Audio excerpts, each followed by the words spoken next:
In a remote NATO forward operating base in Eastern Europe, a quiet field nurse was about to face the ghosts of her past. What started as routine medical duties took a shocking turn when mercenaries breached the perimeter in a coordinated assault. Naomi Park wasn't your typical civilian contractor.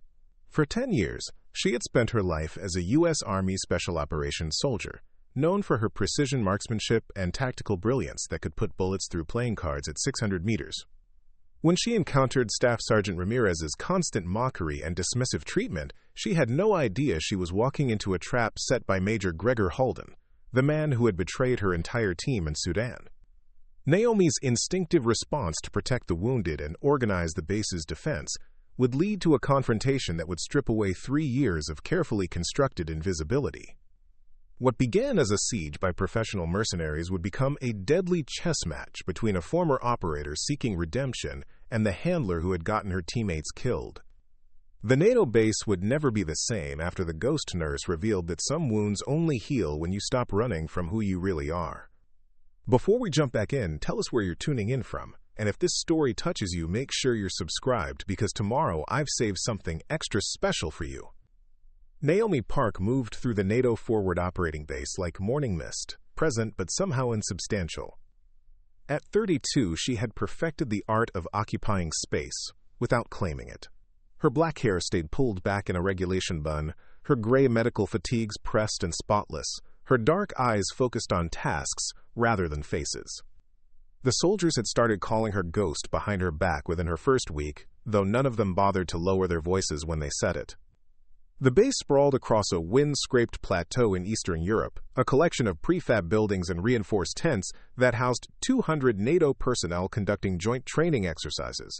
Naomi's medical station occupied a corner of the main compound, close enough to the training areas to handle the steady stream of injuries that came with preparing soldiers for combat, far enough from command to be forgotten. She preferred it that way.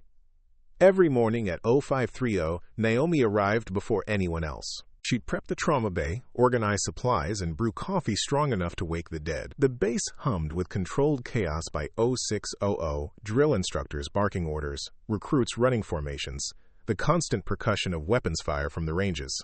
Naomi worked through it all with methodical precision, a small figure in sea-green scrubs who seemed to anticipate every need before it arose. The soldiers who bothered to notice her saw exactly what she wanted them to see. A quiet civilian contractor who cleaned up their messes. Some were polite enough, nodding when they passed in the corridors. Others treated her like furniture, useful when needed, invisible otherwise. A few, like Staff Sergeant Ramirez, seemed to take particular pleasure in reminding her of her place in the base's rigid hierarchy. "Ghost strikes again," Ramirez announced when Naomi appeared to treat a knife training cut on Private Davis's forearm. His voice carried just enough mockery to make the nearby Special Forces soldiers snicker. "Bet she's never seen real blood before today." Naomi said nothing.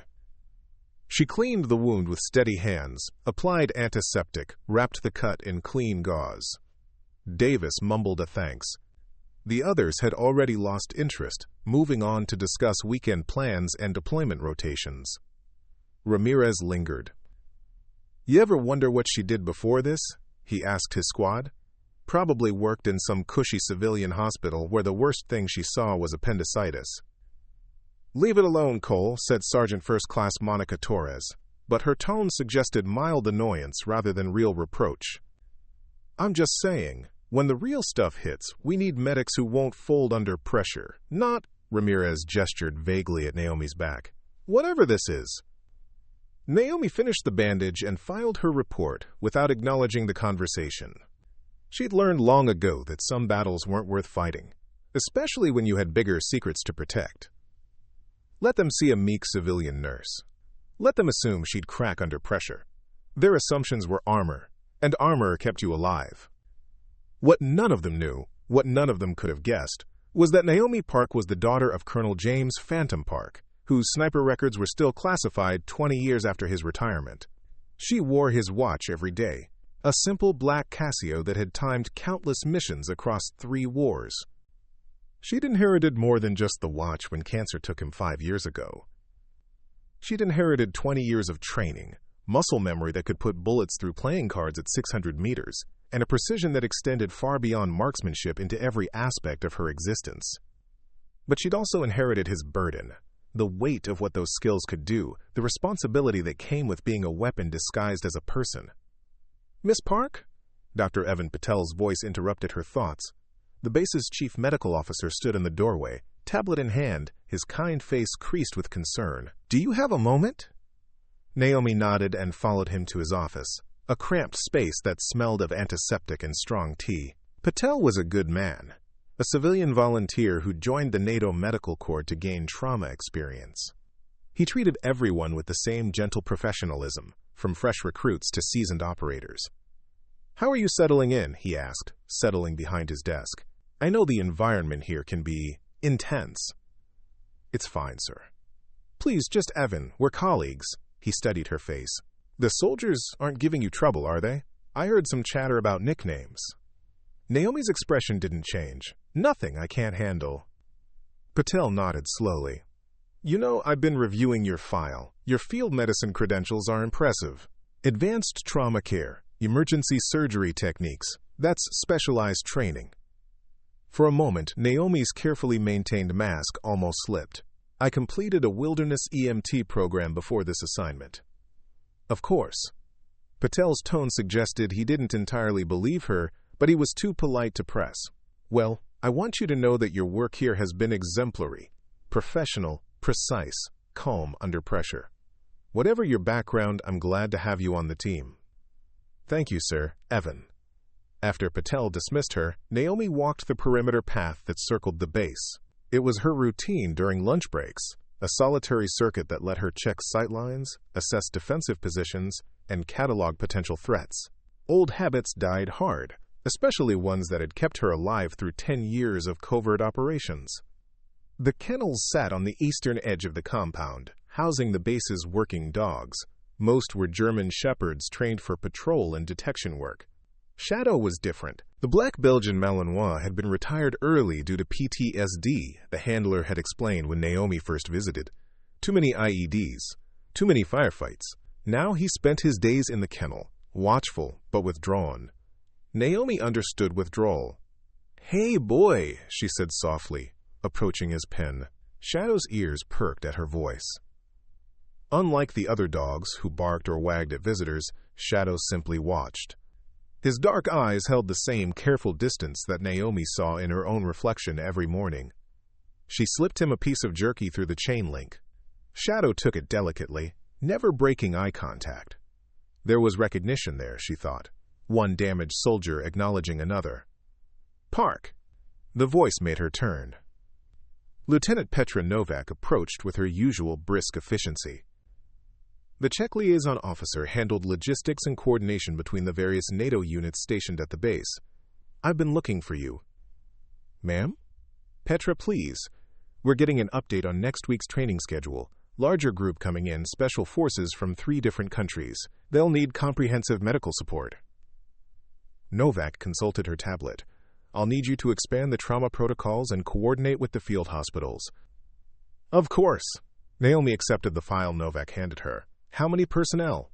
150 additional, plus observers. Big operation." Novak studied Naomi's face. "You seem remarkably calm about handling trauma care for that many operators." "It's my job." "Indeed." Something in Novak's tone suggested she was filing away that calm for future reference. The exercise simulates high-stress scenarios. Explosives. Live fire.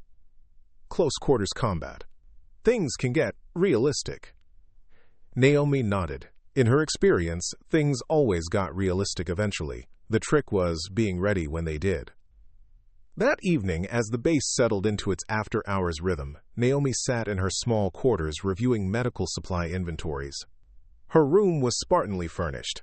A narrow bed, a metal desk, a footlocker containing her civilian clothes and a few personal items. Hidden beneath her regulation uniforms, wrapped in oiled cloth, lay her father's knife and the dog tags from her last mission. She hadn't touched them in 3 years. The tags belonged to her team from Operation Silent Thunder, the classified mission in Sudan that had ended with 5 good soldiers dead and her medical discharge. 5 friends whose families still didn't know how they'd really died, because the truth was buried beneath layers of classification and national security. Naomi closed the inventory file and turned off her lamp. Tomorrow would bring more training injuries, more dismissive comments from Ramirez's crew, more careful invisibility. She'd perfected the role of the unremarkable civilian nurse, and she'd continue to play it as long as necessary. Outside her window, Shadow howled once in his sleep, a sound of recognition across the darkness. The explosion happened at 1,347 hours during routine equipment maintenance. Naomi was restocking bandages when the blast wave rattled the medical station's windows and set off every alarm on the base. Through the reinforced glass, she could see smoke rising from the motor pool and soldiers running toward the commotion. Training kicked in automatically. Naomi's hands moved without conscious thought, pulling trauma supplies from their cabinets and loading them onto a rolling cart. By the time the first casualty report crackled over the radio, she was already moving toward the motor pool with the focused efficiency of someone who'd done this before under much worse conditions. Private Malik Davis lay on the concrete apron between 2 Humvees, his left arm and shoulder blackened with burns. Fuel had sprayed from a ruptured line during a demonstration, and some fool had been smoking nearby. The kid was conscious but going into shock, his face pale and clammy despite the afternoon heat. "Move back. Give him space," Naomi said, dropping to her knees beside Malik. Her voice carried an authority that made the gathered soldiers step away without question. She assessed the burns with quick, professional glances, while her hands checked his pulse and breathing. Second-degree burns across 15% of his body. Some third-degree patches on the shoulder where his jacket had melted. Pulse elevated but steady. Airway clear. Treatable if she worked fast. "Someone get me normal saline, 2 bags," she ordered, pulling on latex gloves. "And I need a clean work area. Clear that bench." Staff Sergeant Ramirez pushed through the crowd, his face flushed with adrenaline and annoyance. "What the hell happened here?" "Fuel line ruptured during the demo," Torres replied. "Johnson was supposed to check the fittings." "Where's the real medic?" Ramirez demanded, looking around as if Naomi were invisible. "We need someone who knows what they're doing." Quote, Naomi didn't look up from starting an IV line in Malik's uninjured arm. "Dr. Patel is in surgery with yesterday's training accident. I'm handling this." "Lady, no offense, but—" "Sir," Naomi's voice cut through his protest with surgical precision, "either help me or get out of my way. Your choice." Something in her tone, command authority that came from giving orders when lives hung in the balance, made Ramirez step back. Naomi worked steadily, cleaning the burns, applying silver sulfadiazine, wrapping the damaged tissue in sterile gauze. Her movements were economical and sure, each action flowing seamlessly into the next. "Is it bad?" Malik asked, his voice tight with pain but no longer panicked. "You'll live," Naomi replied, checking his blood pressure. "Some scarring, but nothing that won't heal. Stay still while I finish this." Sergeant Anya Kolesnikova watched from the edge of the crowd, her mechanic's coveralls stained with grease, and her sharp blue eyes tracking every move Naomi made. Something about the nurse's technique was bothering her, though she couldn't put her finger on what. The woman worked too smoothly, too confidently. Her positioning was wrong for a civilian, too tactical, too aware of her surroundings, even while focused on the patient. When the base ambulance arrived 15 minutes later, Malik was stable and conscious, his burns properly dressed and his IV running clear. The paramedics loaded him with professional efficiency, but Naomi caught the surprised look the lead medic gave her work. "Nice job," the medic said quietly. "That's some advanced field technique you've got there." Naomi said nothing, already packing up her supplies. Ramirez waited until the ambulance pulled away before approaching her. "Okay, I'll admit it, that was decent work." His tone suggested the admission cost him something. "But don't let it go to your head. This was just a training accident. Real combat medicine is a whole different animal." "I imagine it is," Naomi replied mildly, loading her cart. "You'd probably freeze up the first time bullets started flying. No shame in it. Most people do." Torres rolled her eyes. "Cole, give it a rest." "I'm just saying, when the real stuff hits, we need medics who can handle pressure. Not someone who'll panic at the first sign of trouble." Naomi finished loading her cart and looked directly at Ramirez for the first time. Her dark eyes held no anger, no defensiveness, just a calm assessment that seemed to weigh and measure him. "You're probably right, Sergeant. I hope we never have to find out." She wheeled the cart back toward the medical station, leaving Ramirez with the uncomfortable feeling that he'd somehow lost an argument he thought he was winning. Anya followed her. "That was interesting," the mechanic said once they were out of earshot of the others. Her accent carried traces of Detroit and Moscow in equal measure. "Where'd you learn trauma care like that?" "Medical school," Naomi replied without turning around. "Bullshit." Anya's voice was conversational, but her eyes were sharp. "I've worked with combat medics for 8 years. You moved like someone with field experience." "Real field experience." Naomi stopped walking. "I don't know what you mean." "The way you positioned yourself. Always keeping the exit routes clear, never turning your back on the crowd. The way you assessed that burn, distance calculation, trajectory analysis. You weren't just treating an injury, you were processing the incident like a tactical situation." For a moment, Naomi's mask slipped. Anya caught a glimpse of something dangerous behind the nurse's careful composure, something that measured threats and calculated responses with military precision. "I'm observant," Naomi said finally, "part of good medical care." "Sure." Anya lit a cigarette, studying Naomi's face. "Just so you know, I don't care what your story is, but if you're running from something, this probably isn't the best place to hide. Ramirez isn't the only one who asks questions." Naomi resumed walking. "I'm not hiding from anything, Sergeant. Kolesnikova, and like I said, I don't care. Just thought you should know, some of us pay attention." That evening, Naomi sat in her quarters writing her incident report. The words came easily, clinically detached descriptions of treatment protocols and patient response. What didn't make it into the report was the way her hands had moved without conscious thought. Muscle memory from a dozen battlefield triage situations where speed meant the difference between living and dying. She'd been careful, she thought. Professional but not too skilled, competent but not suspiciously so. But Anya had noticed anyway, which meant others might notice too. The mechanic was clearly former military herself, probably with enough experience to recognize the signs. Naomi finished the report and locked it in her desk. Outside, the base had settled into its evening rhythm. Guard rotations changing, night exercises beginning. The endless cycle of military life continuing its careful dance with controlled violence. She thought about Malik, probably in the base hospital now, his burns cleaned and dressed by doctors who would never ask where she'd learned to work so efficiently under pressure. Good kid. Reminded her of Jenkins, the youngest member of her team in Sudan. Fresh out of training, eager to prove himself, trusting his teammates to keep him alive.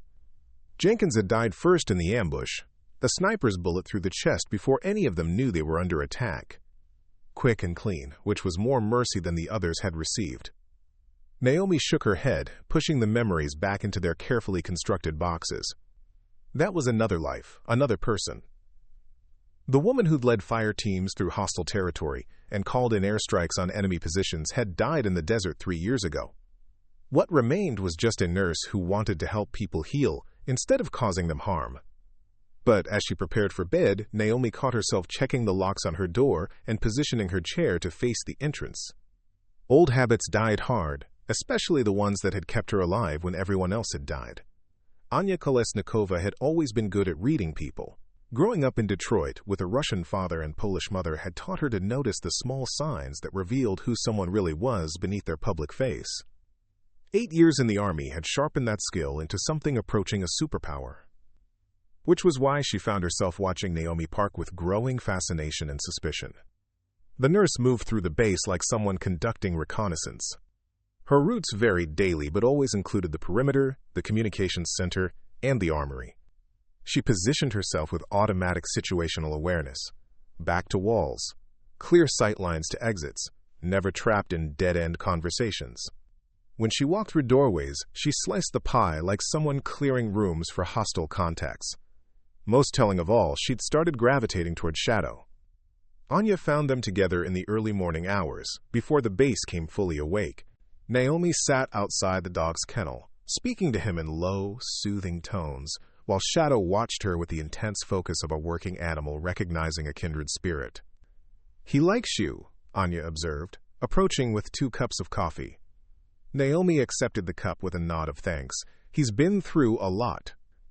IED in Kandahar, lost his handler and most of his pack. Anya studied Naomi's face. They tried to retrain him, but he's too smart. Sees threats everywhere now.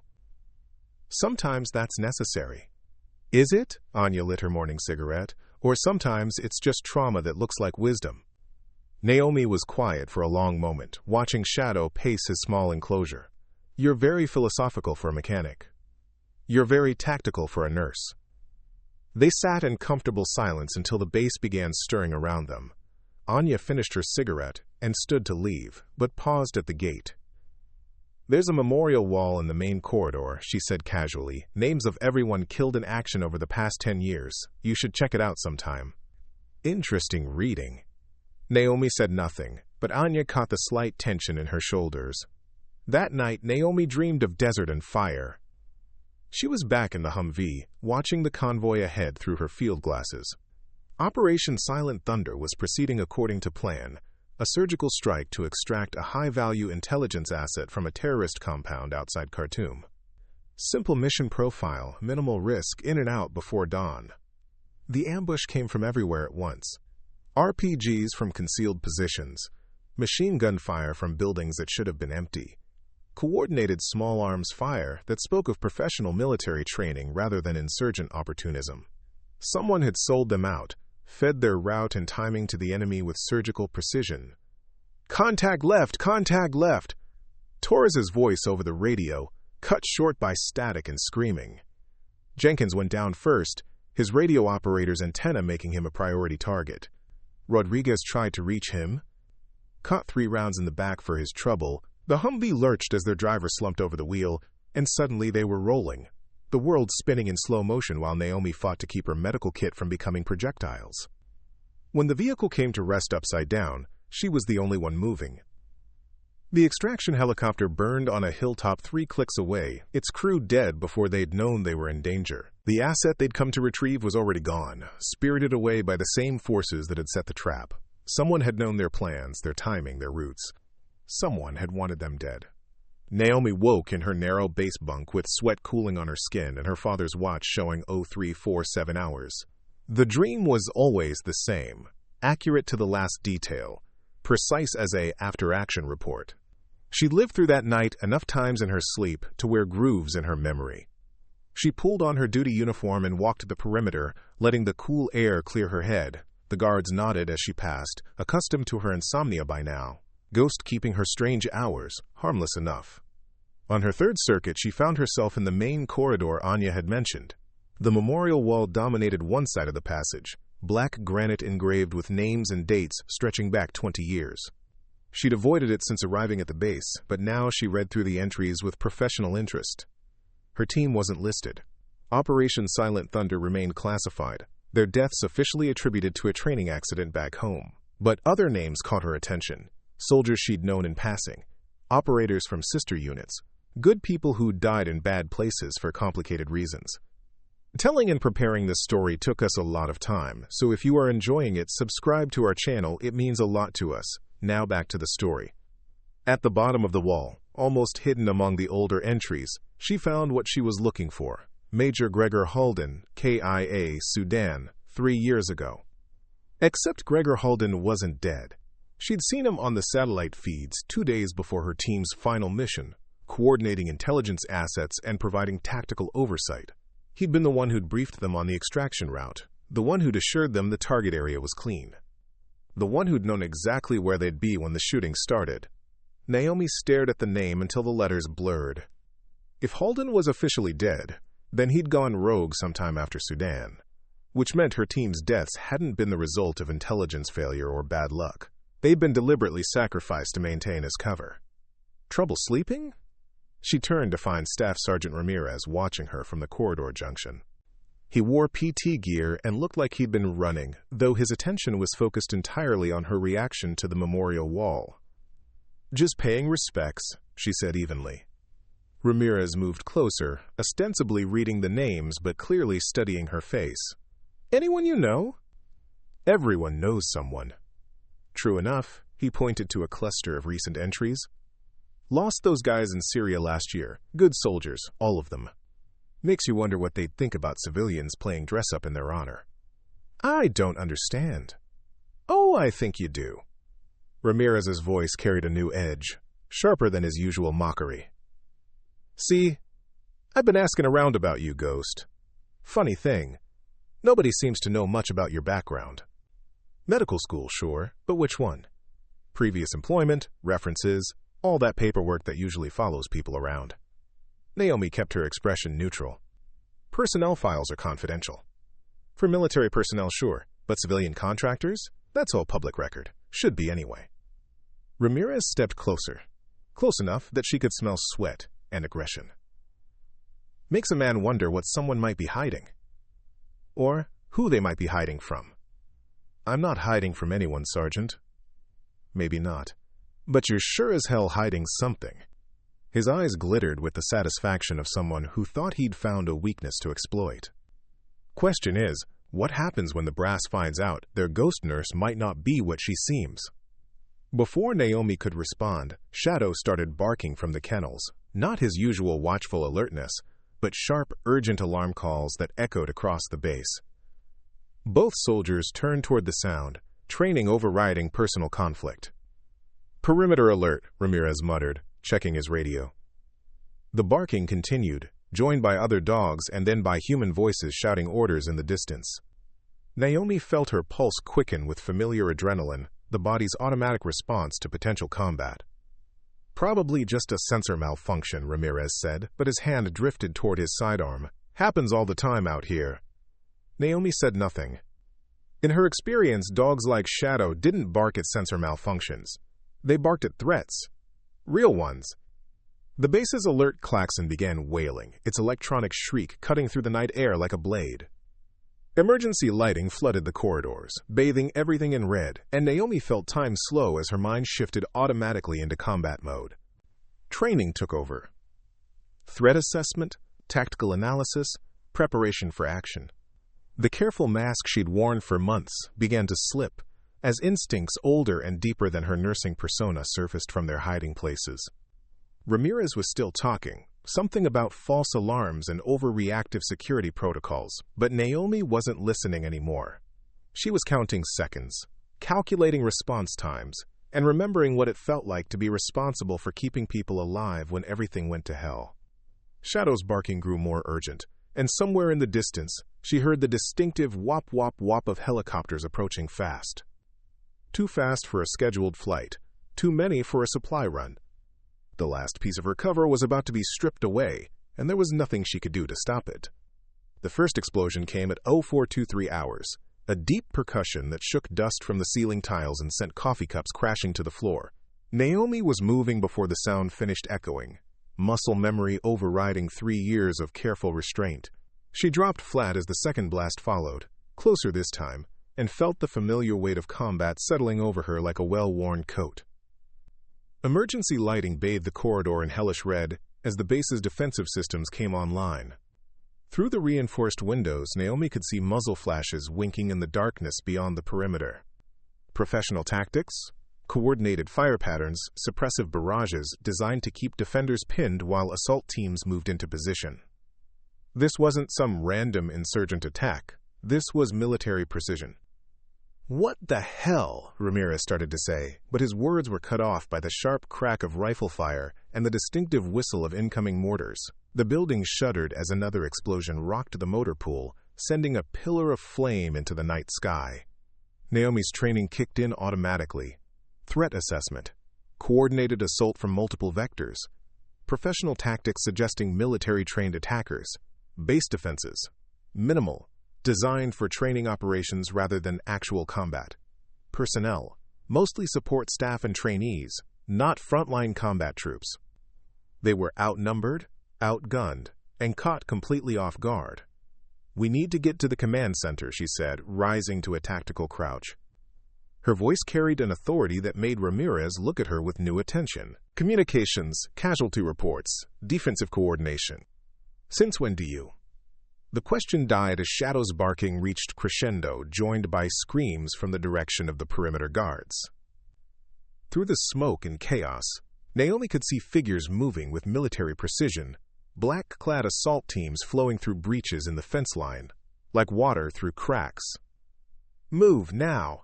Naomi was already heading toward the command center, her civilian mask dissolving with each step. She moved like a soldier now, economical and sure, checking corners and covering angles with automatic precision. Ramirez followed, his usual swagger replaced by the focused alertness of someone who'd finally recognized real danger. "How do you know where you're going?" "I studied the base layout." True enough, though she'd memorized it with tactical applications in mind rather than medical logistics. "Radio your squad, get casualty reports, establish contact with command." "I don't take orders from—" Another explosion, this one close enough to spider crack the windows beside them. Somewhere in the darkness, Malik Davis was screaming for help, his voice cutting through the gunfire with the sharp edge of panic. Naomi's head snapped toward the sound, calculating distance and tactical options. "The kid's trapped in the barracks," Ramirez said, following her gaze. Building took a direct hit. Naomi was moving before he finished speaking, abandoning the relative safety of the corridor for the chaos outside. She kept low, using vehicles and equipment as cover while bullets whined overhead and mortar rounds walked closer to their position. Behind her, she could hear Ramirez cursing as he struggled to keep up. The barracks building had partially collapsed, its western wall blown inward by what looked like a shaped charge. Malik was pinned beneath a fallen beam, conscious but going into shock. Blood pooled beneath his legs, dark and spreading in the emergency lighting. "Can't feel my legs," he gasped as Naomi knelt beside him. "Can't move them." Naomi's hands were already assessing the damage. Possible spinal injury, definitely arterial bleeding, crush trauma to both femurs. Survivable, but only with immediate intervention and a lot of luck. "You're going to be fine," she told him, her voice calm and professional. "But I need you to stay very still while I work." Quote. She began organizing her limited supplies, field dressings from her belt kit, a tourniquet, morphine from her emergency medical pouch. Around them, the battle continued to rage. But Naomi's world had narrowed to the small space where life and death balanced on the edge of her skills. "Holy shit," Ramirez breathed, watching her work. "You move like someone who's done this before," Naomi finished, starting an IV with hands that stayed steady despite the explosions. "Yes." "Who are you?" Before she could answer, machine gun fire raked the collapsed building, sending concrete chips flying around them. Naomi threw herself across Malik's body, shielding him, while bullets sparked off the metal beam that had him pinned.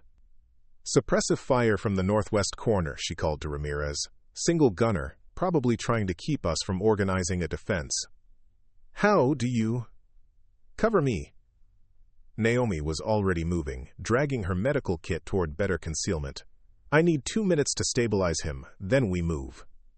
Ramirez stared at her for a moment, seeing something in her face that hadn't been there before.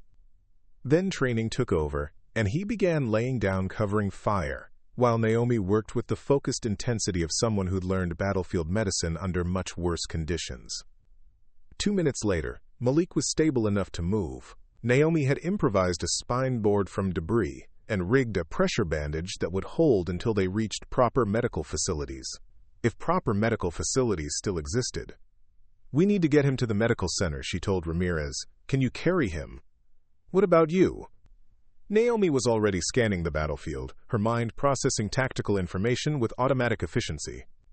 3 separate assault teams, coordinated advance, professional equipment, and training. But they were moving too slowly, too carefully. Like they wanted prisoners rather than casualties.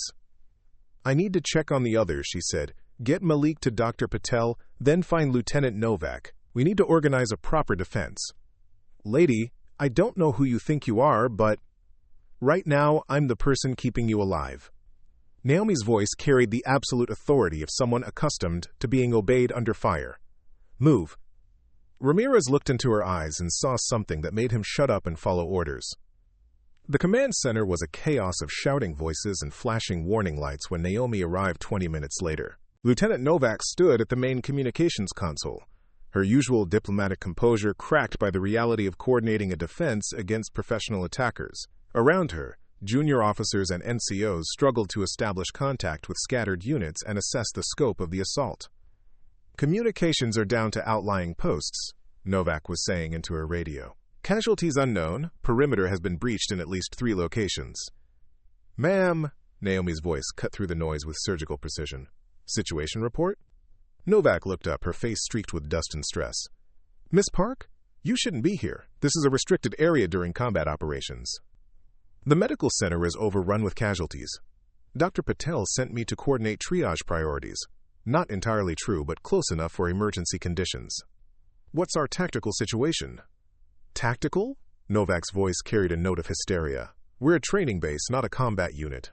We have maybe 30 personnel with actual combat experience, and half of them are wounded or cut off. Through the command center's reinforced windows, Naomi could see the scope of the attack. Professional assault teams moving in coordinated bounds, covering each other with military precision. Smoke rising from burning vehicles and collapsed buildings. The steady crackle of small arms fire punctuated by the occasional boom of explosives. Have you established contact with higher command? Naomi asked, studying the tactical displays. Satellite communications are jammed. Radio is sporadic at best. We're on our own until someone realizes we're under attack. Naomi processed this information with the dispassionate efficiency of someone trained to function under pressure. Isolated, outnumbered, facing professional attackers with superior equipment and training. The textbook definition of a tactical nightmare. But she'd survived worse. I need to see the base defense plan, she said. You need to return to the medical center and... Ma'am. Naomi's voice carried the quiet authority that made seasoned soldiers listen. With respect, you're out of your depth here. Dr. Patel is dead. Took shrapnel when they hit the medical center. Sergeant Ramirez is wounded. Most of your experienced personnel are either down or cut off. Novak stared at her. What are you saying? I'm saying someone needs to organize a defense, and right now, I'm the most qualified person available. You're a nurse. Quote, I'm a lot of things. Naomi moved to the tactical display, her eyes tracking the pattern of attacks with professional interest. These aren't random insurgents. This is a coordinated military operation. Probably company strength, with specific objectives and professional leadership. How do you... Because I've seen this before. Naomi turned to face Novak directly. My name is Naomi Park, formerly Staff Sergeant Park, U.S. Army Special Operations. 10 years active duty, specialized in direct action and unconventional warfare. I know what I'm looking at. The command center fell silent except for the distant sound of gunfire and the electronic chatter of radio communications. Novak stared at Naomi as if seeing her for the first time. Why didn't you? Because I was done with this life. I wanted to heal people instead of killing them. Naomi's voice carried no emotion, just facts delivered with military precision. But circumstances change. Sergeant Anya Koletsnikova appeared in the doorway, her mechanic's coveralls now accessorized with body armor and an assault rifle. Ma'am, we've got wounded coming in from the eastern perimeter. Looks like they're trying to establish a casualty collection point. Her eyes met Naomi's across the room, and something passed between them. Recognition, understanding, the mutual acknowledgement of soldiers who'd found each other in the chaos. How bad? Naomi asked. 3 KIA, 7 wounded. Could be worse, but they're regrouping for another push. Anya's gaze stayed on Naomi's face. We need someone who knows what they're doing. Novak looked between them, bureaucratic training warring with the reality of command decisions under fire. This is highly irregular. Ma'am. Naomi's voice was gentle but implacable. People are dying. I can help them, but only if you give me the authority to do what needs to be done. For a long moment, the only sound was the crackle of radio static and the distant percussion of battle. Then Novak straightened, some invisible weight settling on her shoulders. What do you need? The radio crackled to life at 0547 hours, cutting through the tactical chatter with a voice that made Naomi's blood turn to ice water. Professional, cultured, carrying just a hint of Eastern European accent beneath its careful English pronunciation. This is Major Gregor Halden to NATO forces at Forward Operating Base Echo. I believe we have mutual acquaintances. Naomi's hand froze over the tactical display. Around her, the command center continued its focused chaos, but the world had suddenly narrowed to the speaker on the communications console. "Who is this?" Novak demanded into her microphone. "Identify yourself and state your intentions." "My intentions should be obvious, Lieutenant. As for identification, I think Sergeant Park can fill in those details. Assuming she's still alive, of course." Every head in the command center turned toward Naomi. She stood frozen, staring at the radio as if it were a coiled snake. 3 years of careful construction, 3 years of distance and healing, and Gregor Halden's voice could still paralyze her with remembered terror. "Naomi?" Novak's voice seemed to come from very far away. "Do you know this person?" Naomi forced herself to move, to function. She reached for the microphone with hands that wanted to shake but didn't dare. "Hello, Gregor." There she is, the famous ghost of Silent Thunder. "I wondered if you'd surface eventually." Halden's voice carried casual amusement, as if they were old friends catching up. "Though I must say, playing nurse is an interesting career change." "What do you want?" "What I've always wanted, my dear, to finish what we started in Sudan." The words hit her like a physical blow. Sudan, the ambush. Her team dying around her while Halden's voice had guided their killers with surgical precision. She'd survived that night by pure luck and stubborn refusal to die, crawling through 3 kilometers of hostile territory with a bullet in her shoulder and her team's blood on her hands. "They're dead because of you," she said into the microphone. Her voice was steady, professional, giving away nothing of the rage that threatened to consume her. "They're dead because they trusted the wrong person, as did you once upon a time." Anya moved closer, her weapon ready, reading the dangerous stillness in Naomi's posture. Around them, the other personnel watched with the fascination of people witnessing something they didn't understand but knew was important. "What's your offer?" Naomi asked. "Surrender, walk out of that command center, and I'll let the others live. Continue this pointless resistance, and everyone dies. Your choice, Ghost." Novak reached for the microphone. "This is Lieutenant Novak, base commander. I don't negotiate with terrorists." Halden's laughter was warm and genuinely amused. "Terrorists? Oh, my dear Lieutenant, you misunderstand the situation entirely. I'm not a terrorist. I'm a professional soldier conducting a lawful military operation under the authority of, well, that's classified, I'm afraid." "Bullshit," Anya said under her breath. "I can hear you, Sergeant Kolesnikova. Yes, I know who you are as well. Quite the accomplished little mechanic, aren't you? Though your personnel file makes for interesting reading." Naomi felt the familiar weight of command settling on her shoulders, the cold clarity that came with accepting responsibility for other people's lives. She'd run from this feeling for 3 years, but running time was over. "Gregor," she said into the microphone, "you want me? Come and get me." Now that's the spirit I remember, the same arrogance that got your team killed in Sudan.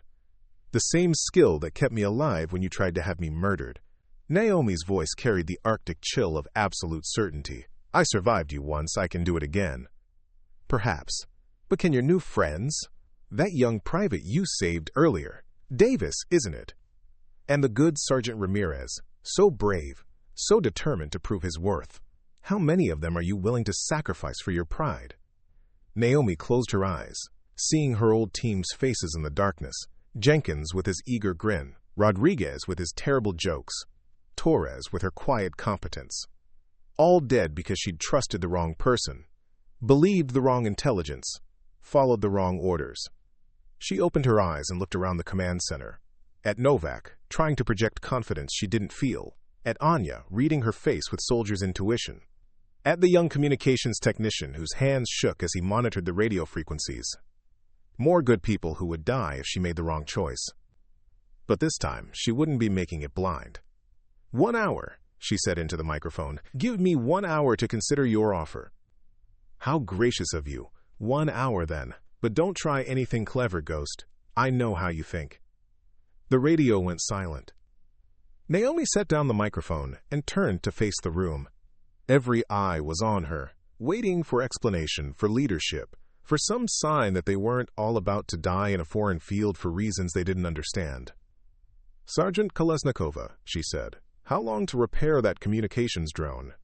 20 minutes if I push it." "Do it." "Lieutenant Novak, I need every piece of intelligence we have on the attacking force. Numbers, equipment, deployment patterns." "What about his offer?" Novak asked. Naomi smiled, and there was something in the expression that made Anya nod with professional approval. "I lied," Naomi said simply. "I have no intention of surrendering. I'm going to kill him." The drone was a beautiful piece of engineering, Anya had to admit. NATO's latest surveillance platform, compact enough to fit in a backpack but sophisticated enough to provide real-time tactical intelligence. She'd had it operational within 15 minutes, her mechanical skills honed by years of keeping vehicles running in impossible conditions. "There," she said, pointing to the tactical display where thermal signatures moved across the base perimeter. 3 assault teams, roughly 20 personnel each. Heavy weapons, professional movement patterns. They're not here for a smash and grab.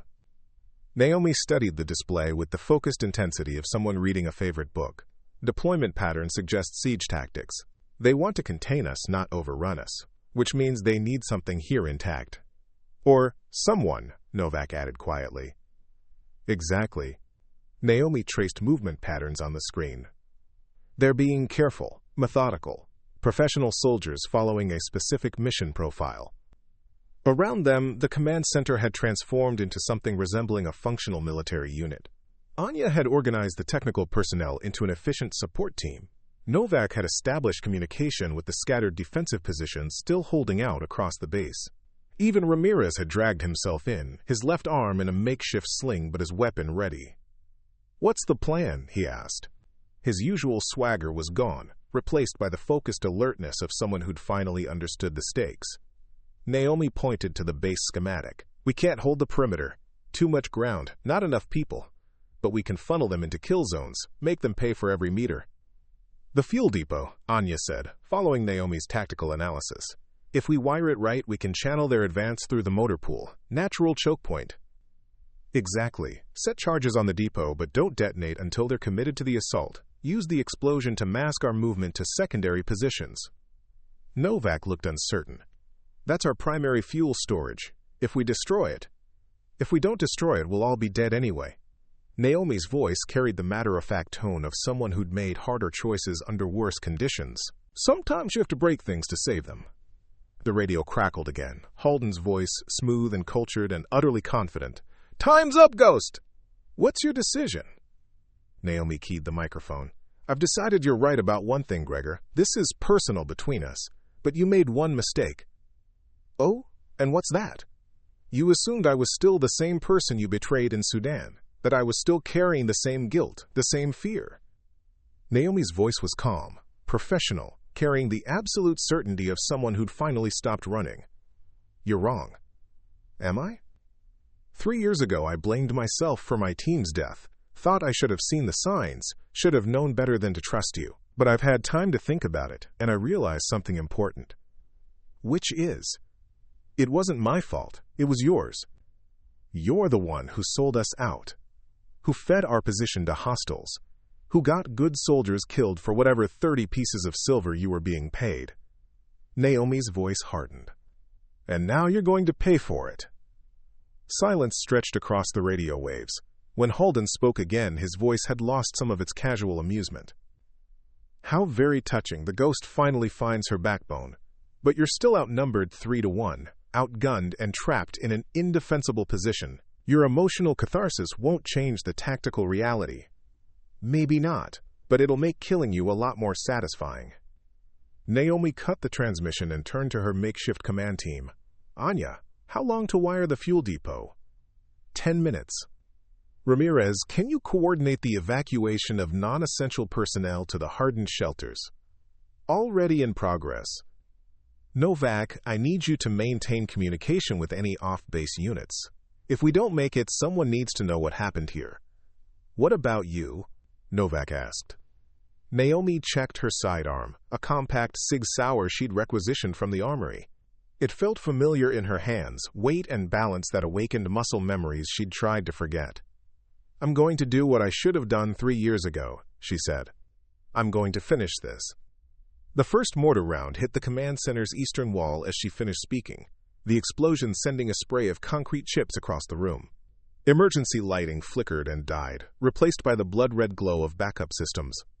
"Contact!" someone shouted from the communications console. "Multiple targets approaching from all vectors!"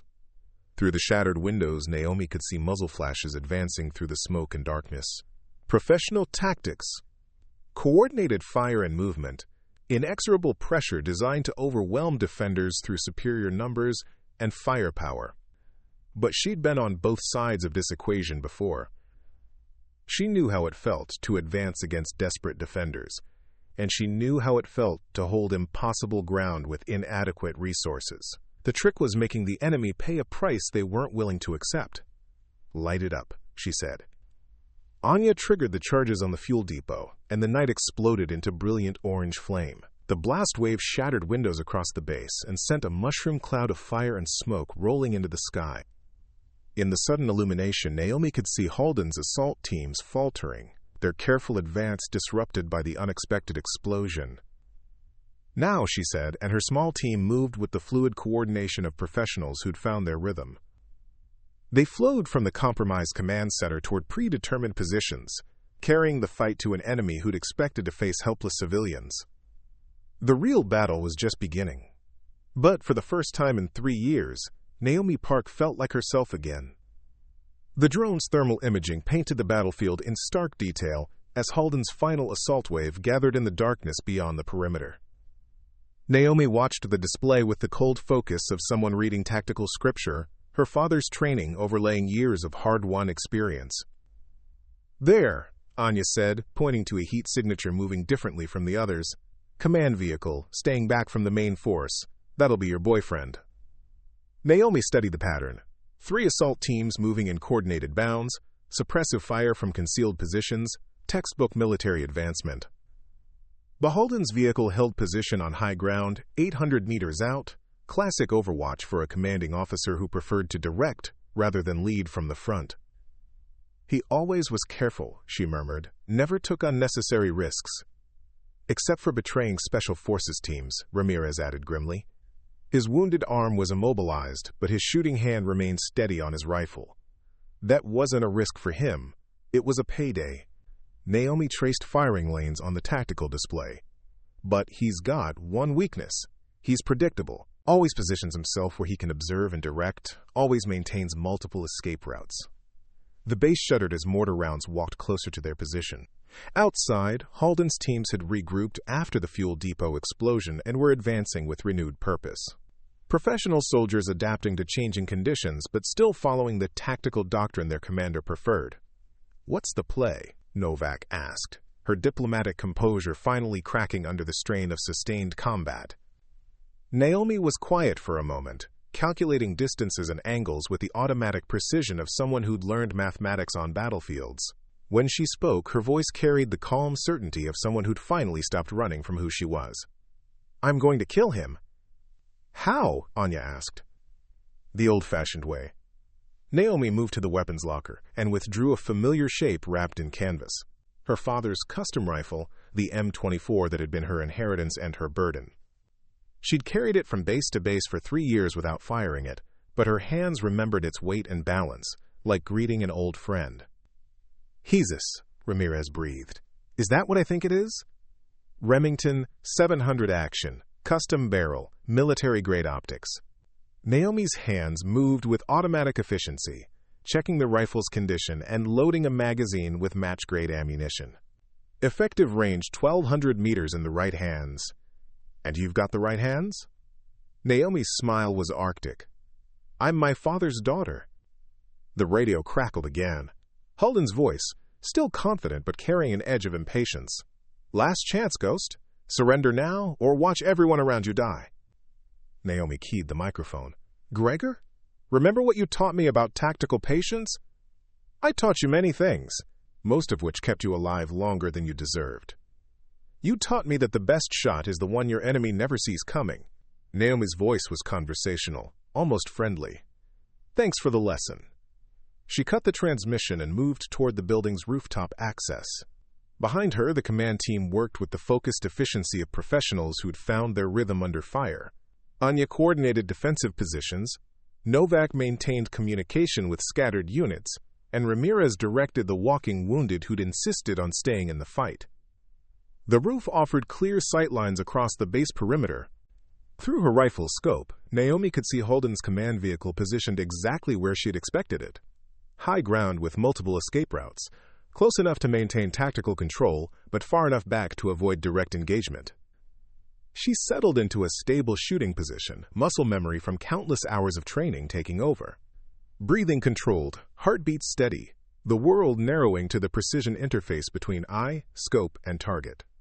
At 800 meters, she could see Halden standing beside his vehicle, directing his teams through hand signals and radio commands.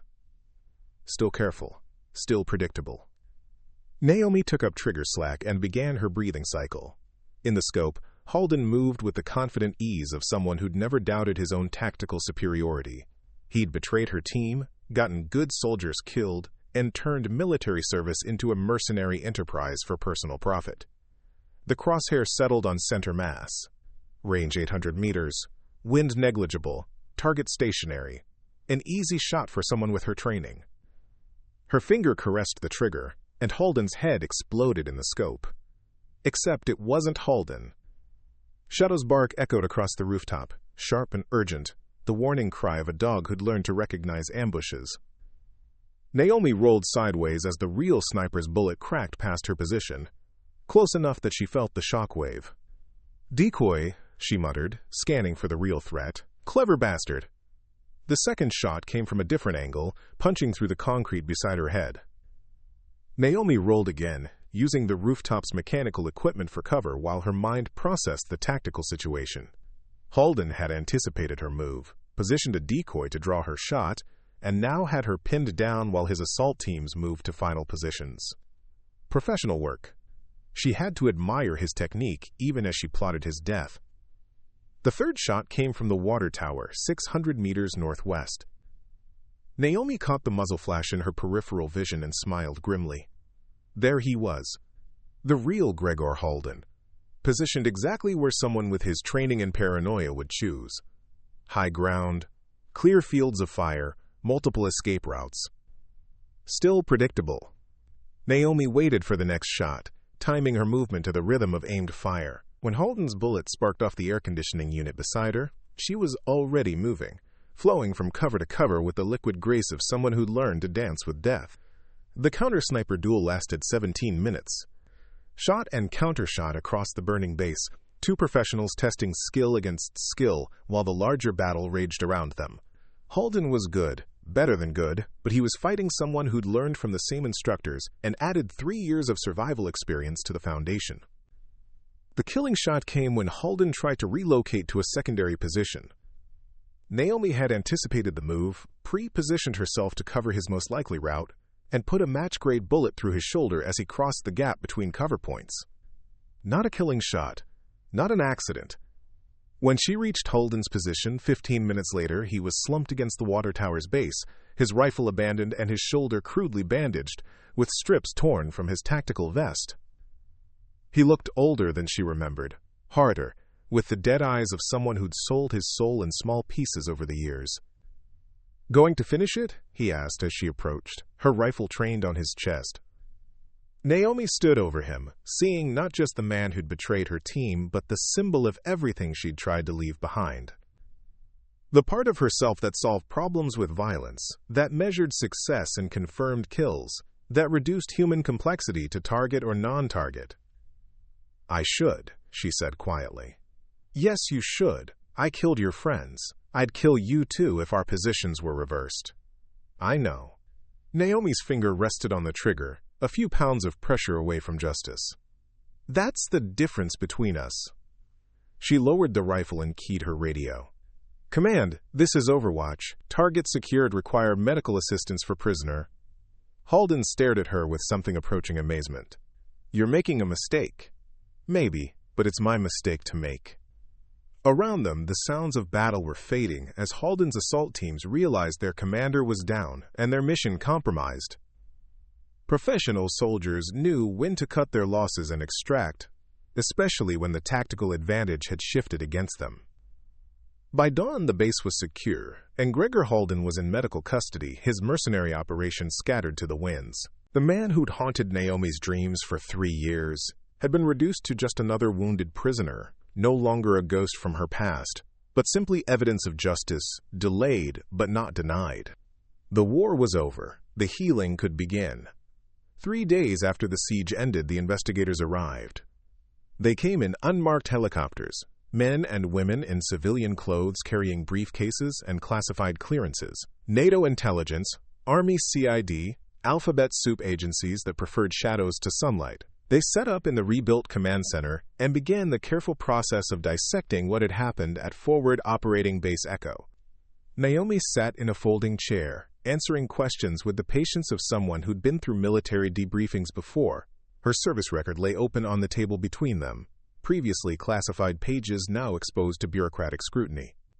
Staff Sergeant Park, the lead investigator, said, consulting his tablet, 10 years active duty, multiple commendations, honorable discharge following Operation Silent Thunder. Medical discharge due to combat stress reaction. That's correct. Yet according to Lieutenant Novak's report, you demonstrated remarkable tactical competence during the siege. Almost as if your supposed psychological trauma was overstated. Naomi met his gaze steadily. I got better. Did you? Or were you never as damaged as your medical records suggested? Before she could answer, the door opened and Lieutenant Novak entered, followed by a full colonel Naomi didn't recognize. The investigators stood automatically, military courtesy overriding civilian authority. Gentlemen, the colonel said, his voice carrying the easy confidence of someone accustomed to being obeyed. I think we can wrap this up. Sir, we still have questions about. Which can wait. The colonel's tone brooked no argument. Staff Sergeant Park has been through enough. After the investigators left, the colonel introduced himself as David Chen, NATO Special Operations Command. He studied Naomi's face with the interest of someone evaluating equipment. Hell of a thing you did here, he said finally. 17 enemy KIA, rest scattered to the winds, minimal friendly casualties, professional work. I did what needed doing. Indeed. Question is, what do you want to do next? Naomi was quiet for a moment, considering possibilities she'd tried not to think about. I assumed I'd go back to nursing.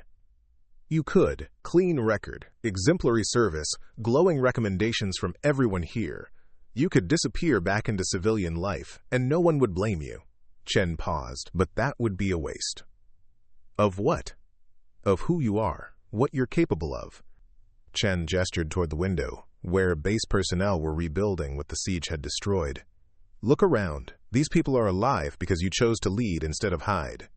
That's not something you can just turn off. It is if you try hard enough. Is it?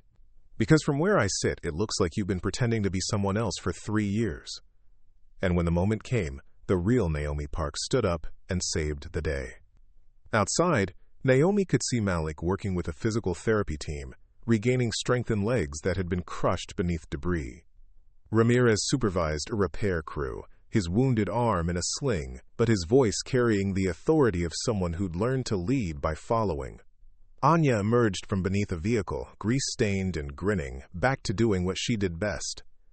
They were rebuilding, moving forward, becoming stronger because of what they'd survived together. What did you have in mind? Naomi asked. NATO's starting a new program.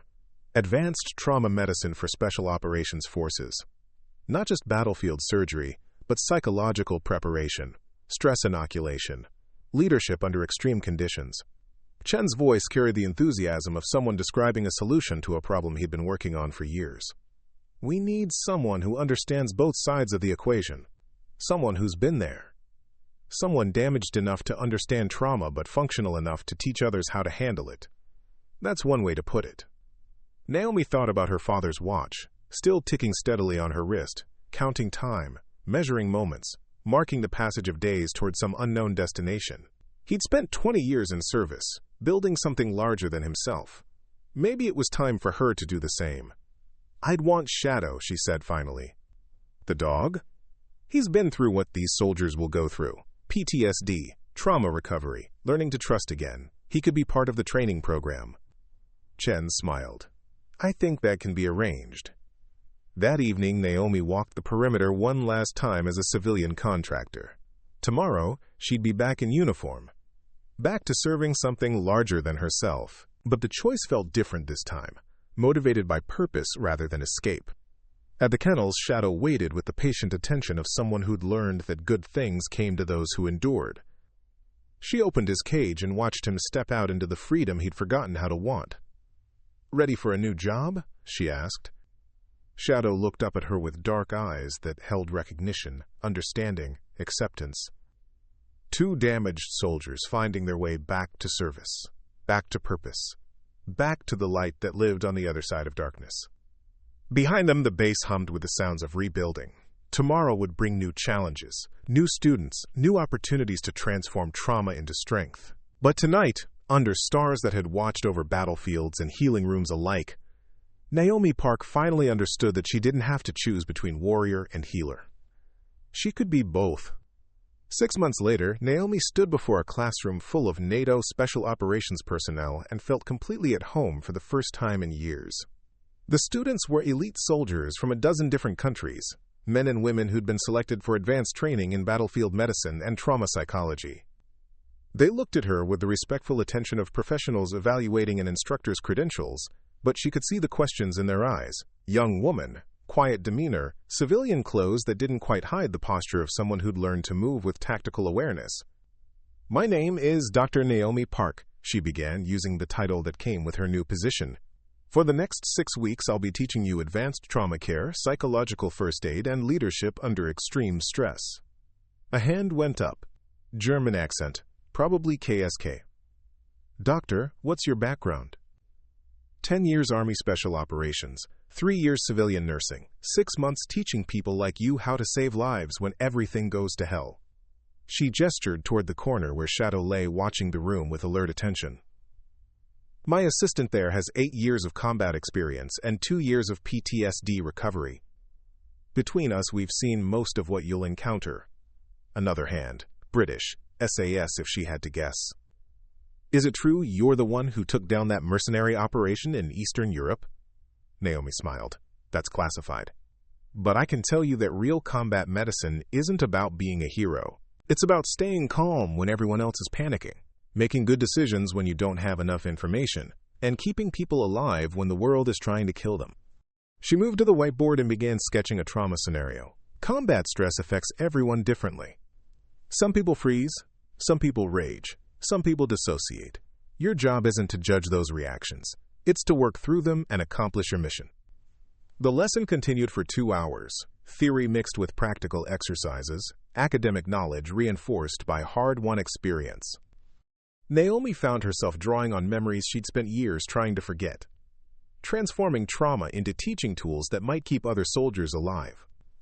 During the break, a young lieutenant approached her desk. American, probably Navy SEAL from his bearing. "Ma'am, I've heard stories about your sniper work." "The precision shooting, I mean. Is it true you can put 3 rounds through a quarter at 600 meters? Naomi looked up from her lesson plan. The question was asked with the innocent curiosity of someone who'd heard legends and wanted to know if they were real. She thought about her father's rifle, still maintained and ready, but now used only for demonstration purposes. "I shoot to heal now," she said simply. The lieutenant nodded, as if that explained everything. After class, Naomi walked the training grounds with Shadow at her side. The base had been rebuilt and expanded, turned into NATO's premier facility for advanced trauma medicine. Students from around the world came here to learn how to save lives under impossible conditions, carrying those skills back to their home units. She found Cole Ramirez waiting by the administration building, now wearing Sergeant First-Class stripes and looking more confident than she remembered. His wounded arm had healed completely, leaving only a faint scar as reminder of that night 6 months ago. "How's the new job?" he asked, falling into step beside her. "Different, good different," Naomi smiled. "How about you? Still giving nurses grief?" "Only the ones who deserve it," Ramirez grinned. "Turns out most of them are tougher than I thought."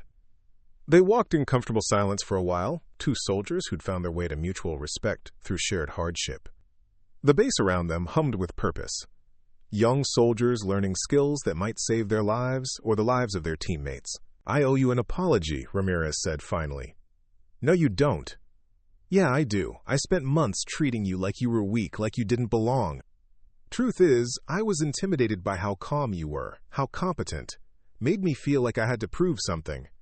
You proved plenty when it mattered." "We all did." Ramirez stopped walking and extended his hand. "Partners?" Naomi shook it firmly. Partners. That evening, she sat in her office, reviewing student evaluations and planning the next day's lessons.